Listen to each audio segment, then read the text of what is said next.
Ayan, good afternoon po sa lahat.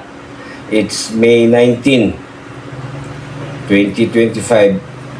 Time check tayo, it's 12:35 in the afternoon. So, maganda po yung ating content tungkol po dito sa ibinunyag, no?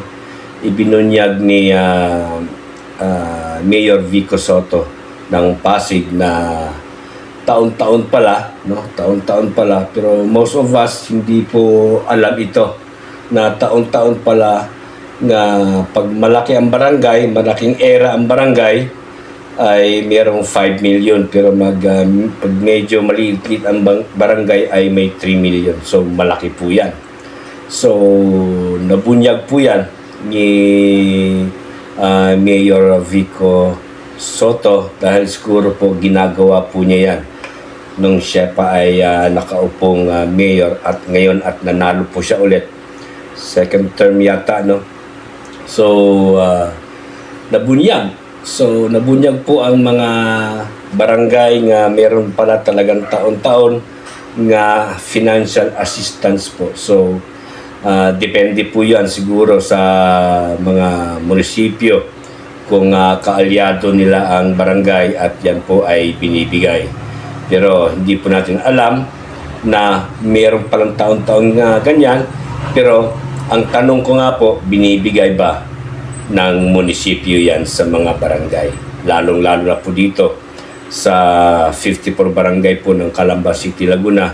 We don't know kung yan ay mabubusisi na nalaman ng mga kapitan ng barangay nga meron palang ganon. So, ang aming mayor dito, si Mayor Rosisal, ay pangalawang termino ngayon kasi nanalo po sila ng kanilang pagkamayor. So, for 3 years ay naibigay kaya o yan ba ay hahanapin ng mga barangay ng 54 barangay po dito sa Calamba City, Laguna nga meron palang pagmaliit ang barangay, ang maliit ang era ay 3 million. Malaki-laki po yan. Tapos, siyempre dito sa amin sa Barangay Parian ay 5 million po yan. Pero we don't know yet kung yun po ay binibigay. Pero, pwede nyo pong i-demand yan, mga barangay. Pwede nyo pong i-demand yan sa mga mayors ninyo nga meron palang financial assistance taon-taon nga budget para sa financial assistance. Kung hindi po alam ng 54 barangay yan, ay pwede nyo po yan busisihin kay Mayor Rosisal ng Calamba City, Laguna. Kung hindi niya po ibigay yan sa 3 taon na pagkaupo ni Mayor Rosisal. Pero kung binibigyan naman po siguro sa inyo yan, ay it upons the situation ng barangay kung binibigay din po sa taong sa mga constituents. So, nakakakamangha po itong si Mayor Vico Sotto para din po siyang si mayor ng Baguio, si Magalog, talagang isinisiwalat niya ang mga dapat isiwalat. So, yan nga po, ako po yung humahanga dito sa batang ito, si Vico Sotto, na talagang siguro kaya niya siguro isiniwalat at ay binibigay niya po, no? Binibigay niya po sa kanyang nasasakupan, no? Kaya siguro nasabi niya na meron talagang yearly nga financial assistance po sa mga barangay. So, salamat, no, Mayor Vico Sotto ng Pasig City, at nalaman ko rin yan. Nalaman din ni Dan, the Defender, ang alintuntunin ng mayor ng isang lalawigan o isang lungsod na dapat talaga ibinibigay ang taon-taon sa mga barangay. Lalong-lalo na po dito, as what I've said, ay dito po sa Calamba City, Laguna.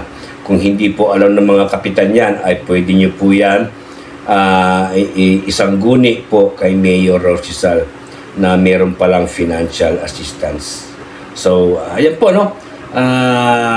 Kahanga talaga itong aking nalaman at talagang ngayon ko lang talaga nalaman yan na meron palang ganon. Ang alam ko may supplementary ano pa yan, budget, meron palang financial assistance. So, ang dami ho talagang binipisyo po binibigay ng munisipyo sa mga barangay.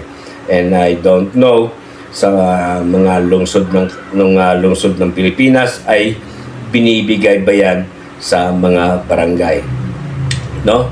So, pwede niyo pong questionin yan sa inyong mga mayor dyan sa buong lungsod ng Pilipinas, ay pwede niyo pong i-demand po yan sa inyong mga mayor na nakaisang term ng mga mayor, 3 taon, ay dapat maibigay ang full sa mga barangay. Maliit nga barangay ay 3 million, pag malaki ang era ng barangay ay 5 million. So, hanggang dito na lang po tayo. Si Dan the Defender, naway sana po humihingi po ako ng konting tulong po sa inyo.